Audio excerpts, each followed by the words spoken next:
Welcome to the Aligned Interior podcast, where we believe that spaces should nourish, support, and promote your mental, emotional, physical, and your spiritual well being, while also being true reflections of your most authentic self.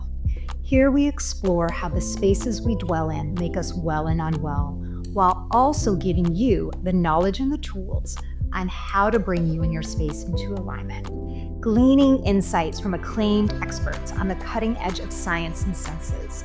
I am your host, Sonia Randall, holistic interior designer and owner of the Aligned Interior. Thank you so much for being here. Let's dive in. Hi, everyone. Welcome to this week's episode where we will be chatting about forest bathing. This will be a part one of a two-part series. Today, we will be talking to Amos Clifford. He is the founder and the CEO of the Association of Nature and Forest Therapy. Amos is a leading global advocate for forest therapy. He teaches that forest therapy is an effective practice for personal development. Amos and his team have led over 2,500 forest therapy guides in 66 countries. He is also the author of Your Guide to Forest Bathing. I am thrilled to be talking to him today. Let's go. Thank you for coming on today, and I'd love it if you could share with our listeners a little background on what led you to become a leading global advocate, really, for forest therapy. Yeah, well, a lot of it was just my concern about the catastrophes that we have created as a species.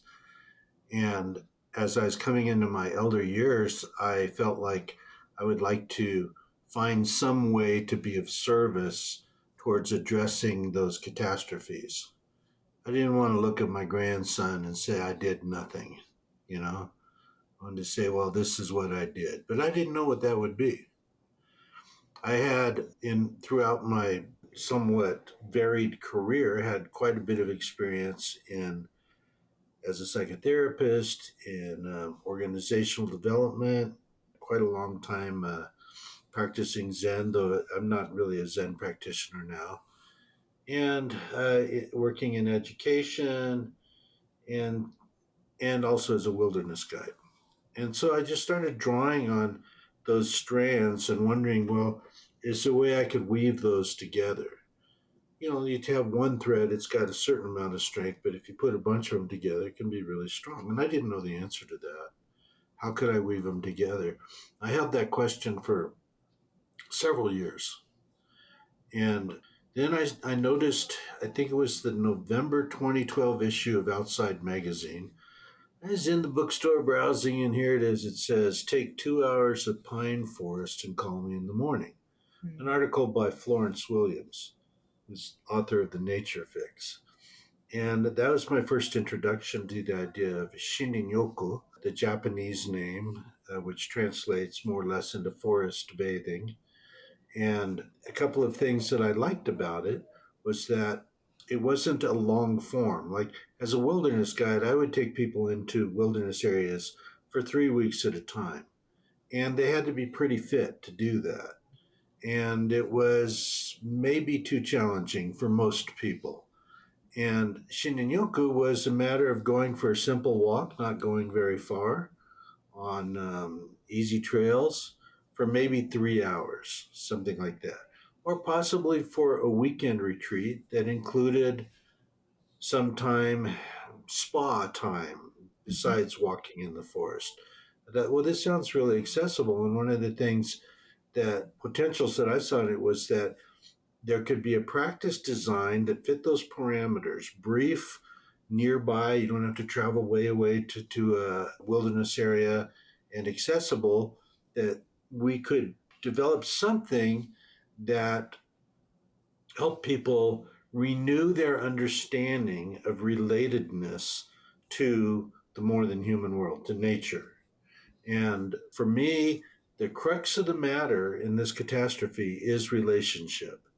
So my inquiry became, how can we work within this model that the Japanese, and I didn't know it at the time, but the Koreans had also done a lot of work pioneering this. How can we turn it into something that's very relational?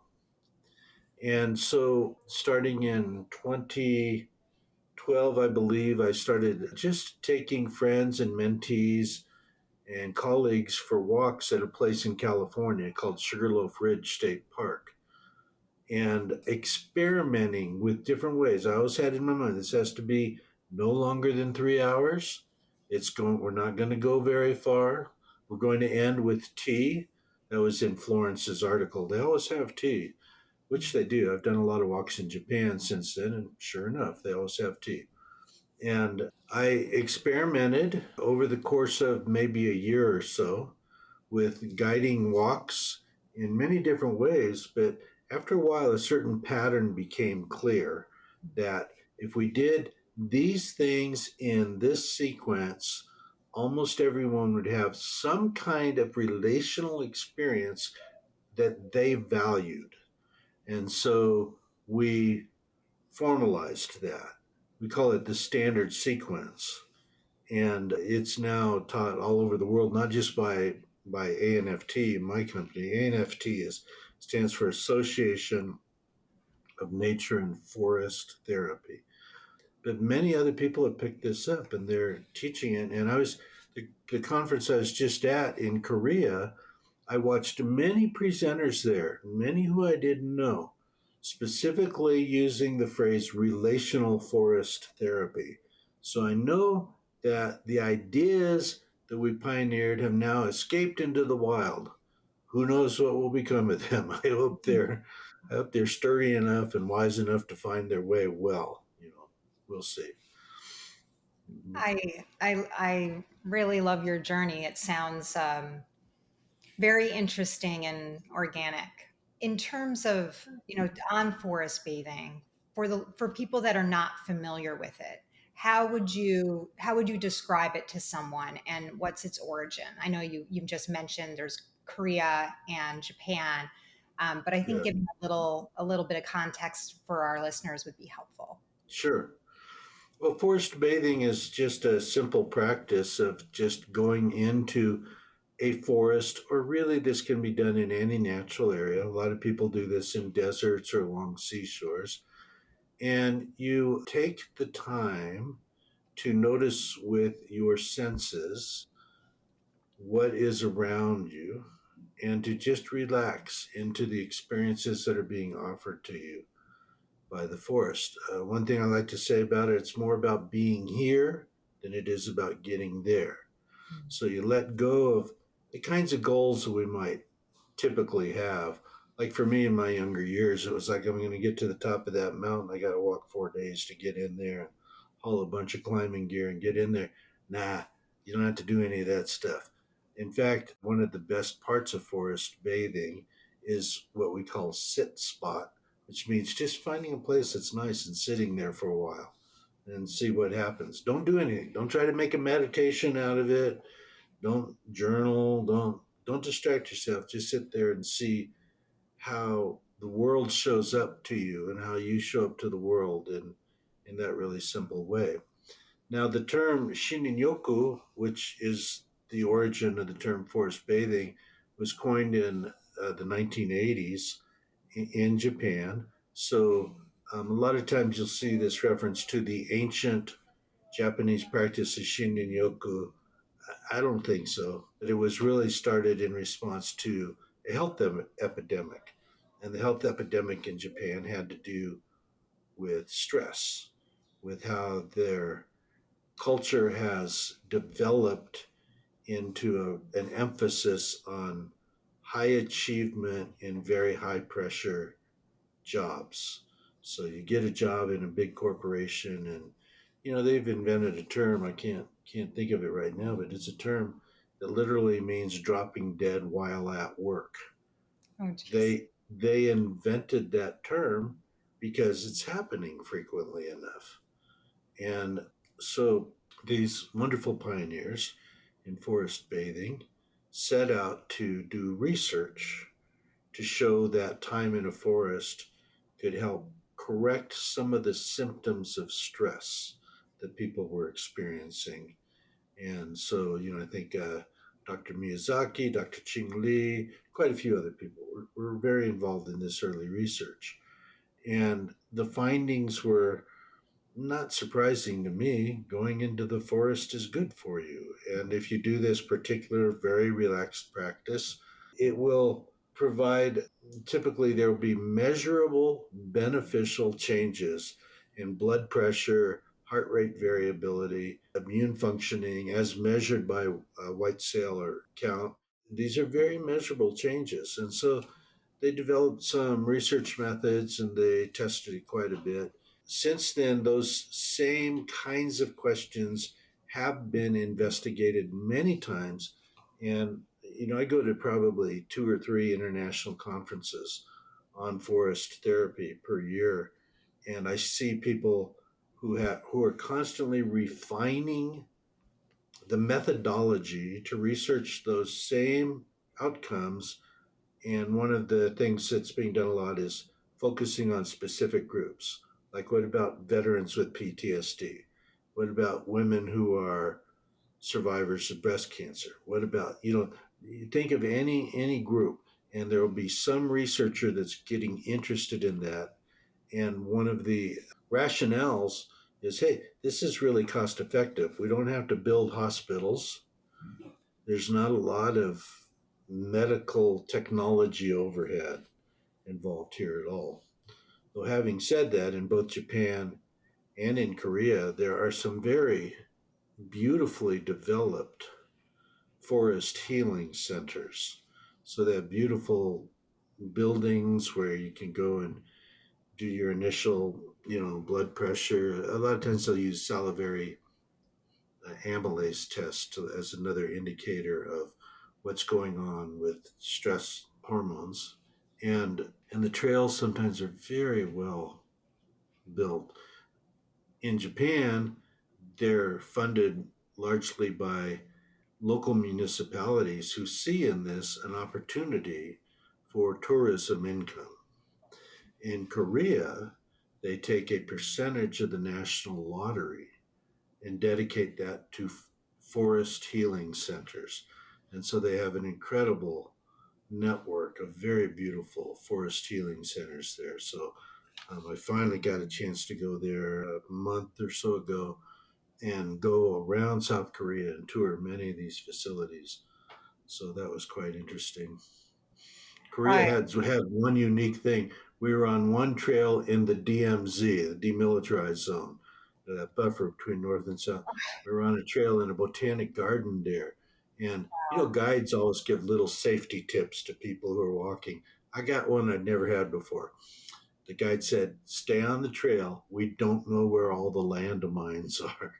Oh, I gee, thought that was pretty hilarious. I that stayed on the doesn't sound trail. stress reducing. Most of the time I don't stay on the trail.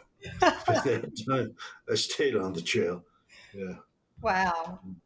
Oh, I mean, you've said so much there. There's a lot Yeah, to. don't ask me a question because I go on for a half hour. No, I love it. There's just a lot to unpack, and you just gave a lot of really helpful information. Another thing that you've mentioned that we've talked quite a bit about is around this full sensory experience. So this like mindfulness and how that it has health benefits that we know of. I'd like to kind of tie it into, I guess, spirituality a little bit. What are your, because that's a huge concept in spirituality is mindfulness. How do you feel forest bathing relates to our spiritual listeners that are also interested in benefits from that side? Well, for me, that's at the heart of the relational concept in forest therapy. When we start paying attention to the activity of our senses, sometimes what will become really apparent is that there's this whole sensory field around our hearts, and that is a very active field. It's actually that is the field through which we can communicate with the other than human beings, like the trees and the stones and the critters. And that field, I think many people would describe as spiritual. When people say this, it's not at all unusual. When people come on a guided walk, they'll experience feelings of awe or of grief or of love or these sort of oneness, unity experiences. And I take those as indicators that their heart center, that region of their spirit has really opened up and they're starting to experience the world from that domain, because those kinds of emotional or spiritual experiences, that's where they live mostly in our heart. And when I'm saying this, I'm really talking about my synthesis, my understanding from 12 years of really being in inquiry here. What started this inquiry for me is I'll invite people. I started doing this at the beginning. I'll invite people, hey, find a tree that you feel called to and go to that tree and, approach it in a way as if it's a, powerful stranger and befriend it. Have a conversation with it. Ask it a question. Listen. Not here. Listen here. Listen with the whole of your being, right? Mm. And what I noticed is that almost everyone, very few exceptions, would come back from that experience profoundly moved. They all felt like something really significant had just happened in their befriending and having a conversation with a tree. Well, what the heck's going on there? This is something that is a serious question for me. And I've spent 12 years thinking about that and researching it to where I've developed a framework for my understanding around it. It may be too much for this, but I want to point a couple of things out that have to do with spirituality and trees. So when we think of the Buddha, where was the Buddha at the moment of his great enlightenment? Yeah, under a tree. He was sitting at the base of a Bodhi tree, right? Mhm. And for a long time, I thought, well, that's the scenery for this story. But the more I've done this practice, the more I've wondered, well, wait a minute, is that essential? Is the ground of enlightenment somehow dependent upon the web of interbeing, of experiencing ourselves and our place in the world from within the web of interbeing, from being in relationship with other beings? What was Buddha doing in the years before his enlightenment? Wandering around in a forest, you know. Then, recently I did a pilgrimage walk from Nazaré on the coast of Portugal, 4 days to Fatima. And Fatima is a big pilgrimage destination for those who are interested in Mary. And so there's huge complex there. And it came up because of shepherd kids who were having these experiences with Mary showing up. Mhm. And it wasn't until I'd been in Fatima for a couple days, just, being a tourist and wandering around, that I got this piece of the story. When Mary came to those children, she appeared in the branches of an oak tree. So it was a tree again. And I thought, I wonder how many of these stories, these spiritual origin stories, involve trees. Mhm. Well, we can look at the origin story of, the Judaic Christian origin story of Eden. There was a tree involved there. Mhm. That was really, and so I feel like there's something fundamental in forests and relationships with trees that interact with us and meet our spirits where we're ready to be met. So one of the things we say at in my company is we train people to be forest therapy guides. We don't train them to be therapists. We train them to be guides. Guide is a different thing than therapist, right? And one of our teaching mottos is that the forest is the therapist. What the guide does is open those doors. The doors are the doors of connection and perception through which people can come into relationship with the forest. Therefore, each person's experience of a walk will be unique to them because they will meet the forest. They'll meet the greater sentience of the world as represented by that forest from where they are and where they're ready to meet it and what is up in their, let's call it spiritual curriculum, the next logical step in their own spiritual Mhm. unfolding.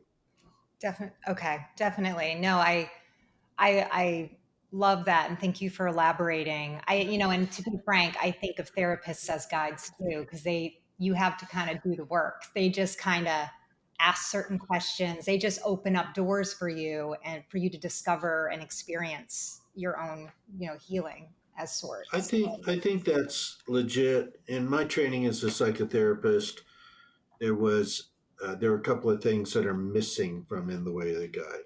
Mm, So one thing is diagnosing people. So mm, coming in and finding a way to describe their pathology, then right. being in a longer term contract with them to bring them to an idealized or more ideal state that as the therapist I'm somehow endowed with the wisdom to know what that state means. Well, I became skeptical of all of that. And yeah, Yeah, no, yeah, I understand. That was more of why I said what I just said, where I think that a lot of it is, I don't think you can necessarily help someone unless they're in a place or they're ready to. There's a both. There's like a coming together yeah. There's a readiness that's really, yeah. for But sure. one of the things we tell when we train guides, we say, listen, don't go out there with any goal for what you think people should experience Mhm. because we don't know. We Yes. don't know what the next step is. Maybe what they need to experience is 3 hours of boredom. And maybe that's the extreme relief they need from the busyness of daily life and the addiction to devices and all of that. Maybe they need to experience grief. Oh, definitely. Yeah. Grief, No, grief is big I on love these that you're walks. doing this work. I love that you're getting into the research part of it as well. We just met. So, a little bit about my background. I actually grew up in a national park. So, I had moose in my backyard. And so, my whole upbringing, I grew up in a town of 500 people and one convenience store on an island. So, I grew up very much connected with nature in a way that I didn't even realize it until I moved to urban centers. And I always say to people that it wasn't until years later, until I, did a lot of self-awareness and self work, that I realized just how much your nervous system is, I would say, part of it is reflection of, it gets used to kind of your environment to a degree, but Yeah, also, you know, yeah, more so from that experience where I had noticed, like, wow, my dependency on nature is very high. And it's partly because my baseline was a different baseline to, say, someone who grew up in a different area. So when you speak about these connective experiences with nature, to me, they're really very profound. And I think that it's great that you're helping people cultivate a mindfulness, because to me, it's just an awareness. It's a skill set, like meditating or another skill set, where you could be experiencing something. And yeah, I mean, you can feel the benefits to a degree, but the more you dive into it, the more you go back and connect, the more that you have these sensory experiences of mindfulness, it's kind of like a growth in that area as well. I feel like, in how your mhm, body connects and you're healing from it. yeah.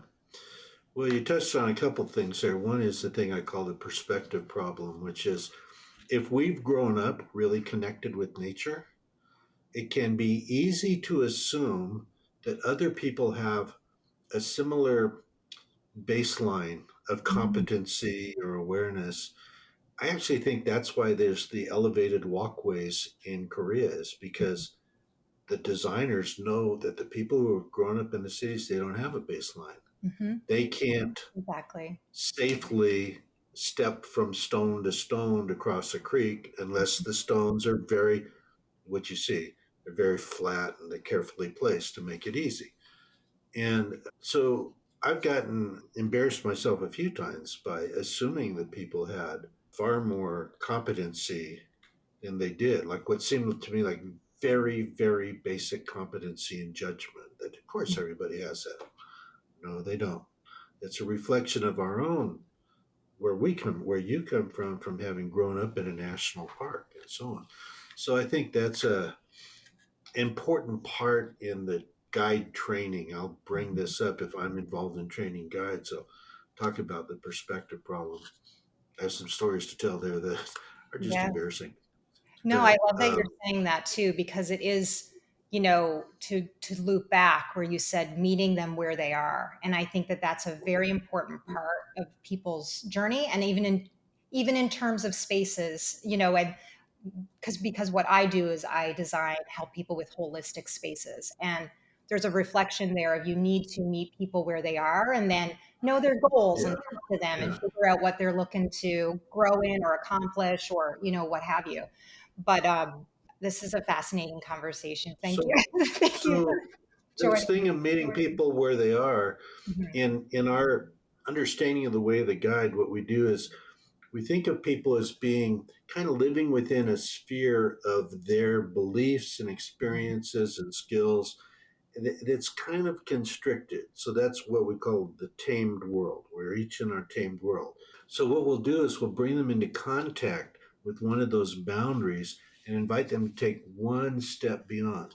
So, Mhm. one of the boundaries from what I mentioned earlier is we see in our way of living that trees are just dumb vegetables that are maybe useful for decoration or for harvesting lumber or fruit or something. Okay. And now we're going to come to an edge where we step across and we treat the tree as if it might be sentient and as if it might be possible for us to contact it. What we're looking for when we bring people to those edges is for them to move into a slightly expanded experience. And you could call this a spiritual progression. And the result of that, to the extent that they can integrate it, we say is an increased range of freedom.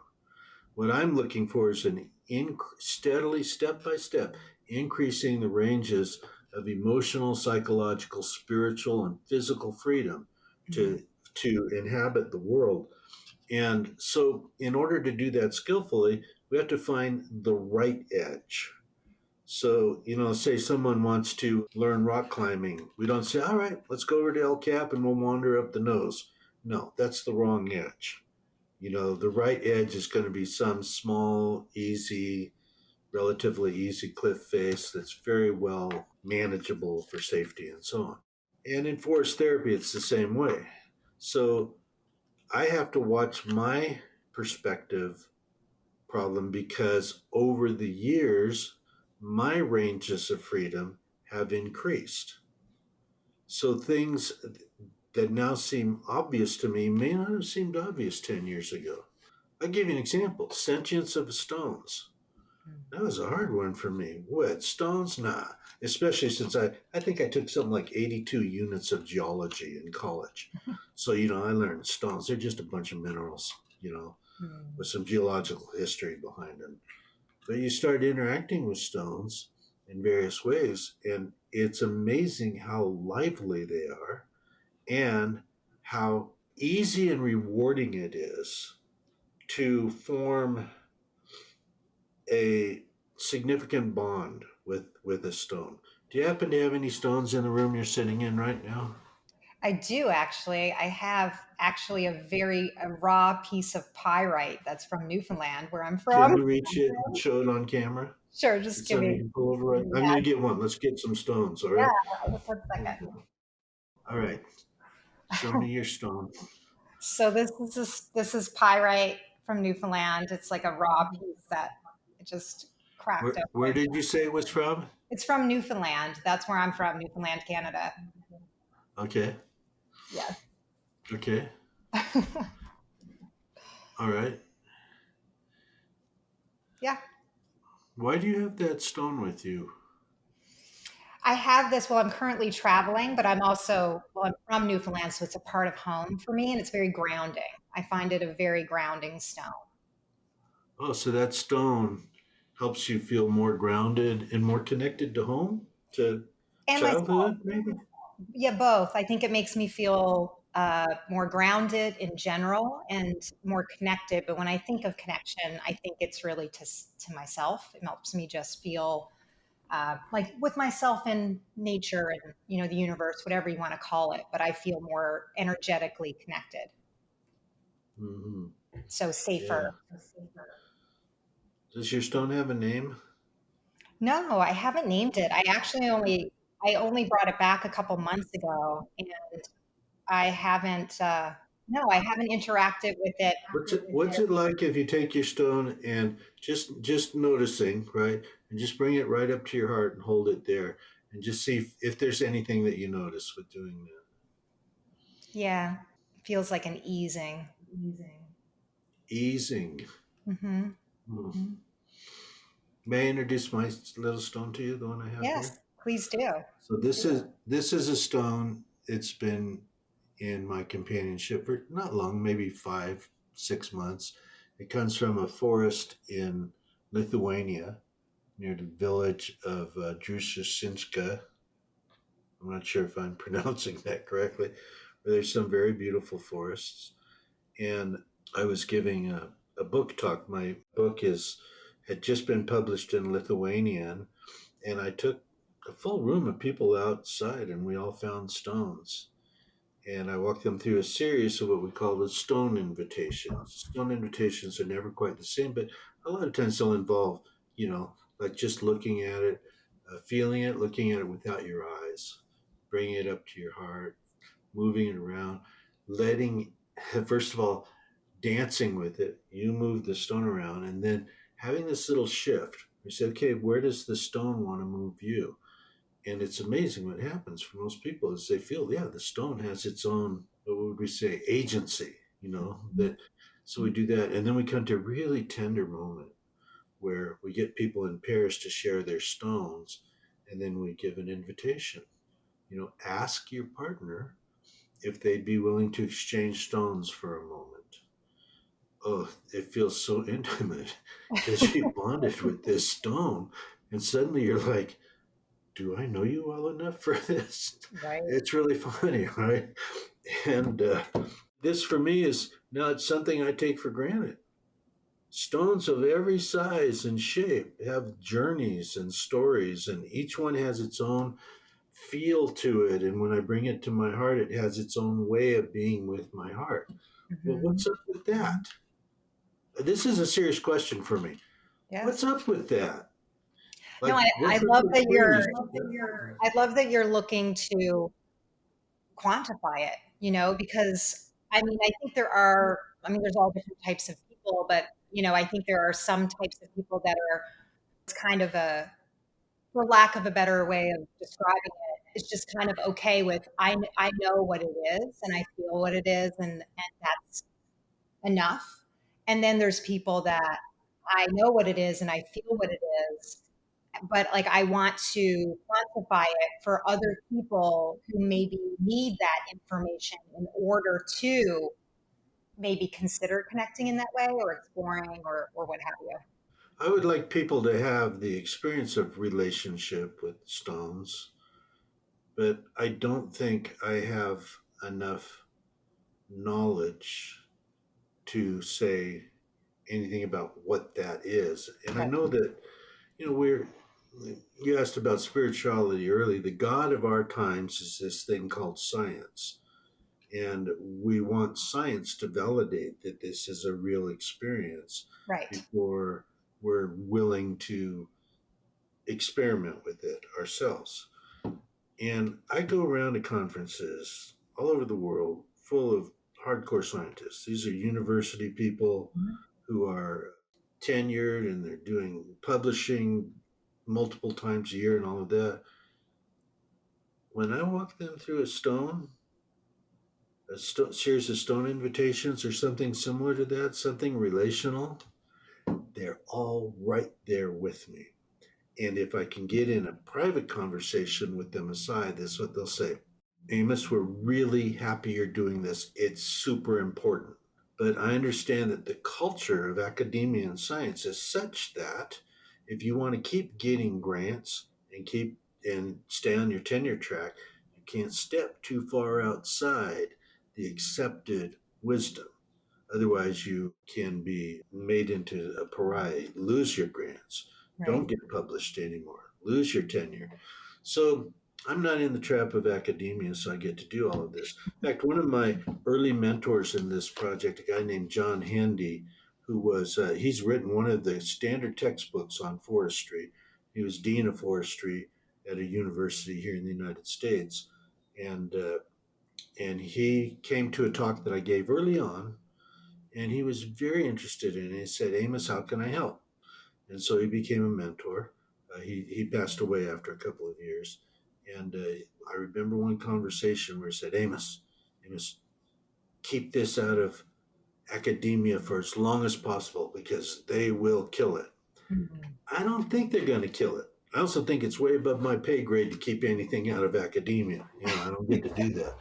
But I appreciate what he said because there's a culture that would automatically think that something like having a a relationship with a stone that was interactive, where the stone itself made its presence known and brought some contributions, they would just automatically dismiss that.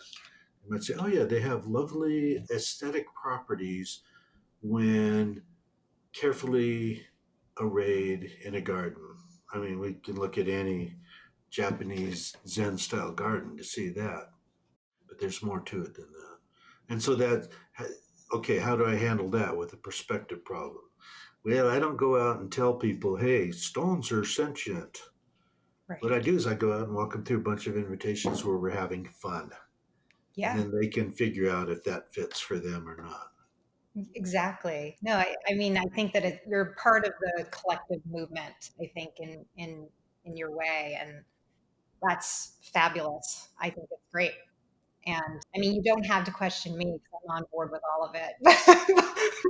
Yeah. I'm into many, many different spiritual things. So that's just the way I live. You talk about virtual reality a little. So if we're mimicking a forest bathing experience in a virtual space, what excites you most about that? And are there any guiding principles there that you could also potentially apply to a physical home? But I personally think it's may have a good place for people who are housebound or bedbound in a hospital or something, that it's better than nothing, right? Exactly. And virtual reality is has really continues to develop at an awesome pace. When I was in Lithuania, I went to a museum dedicated to a very famous artist there. And in the museum, there's three benches.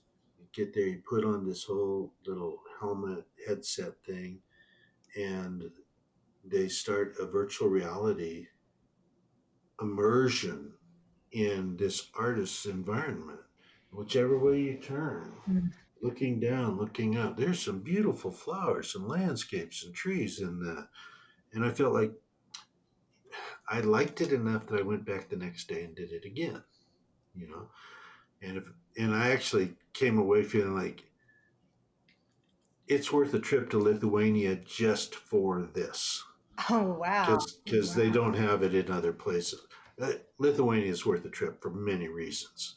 Mm. One of which is the forests are extraordinarily the spirit of the forests is extraordinarily vivid there, and Interesting. the people are affected by that. And at least among the friends I made there, you could really sense that in them. But virtual reality, there's some things that it can do for some people,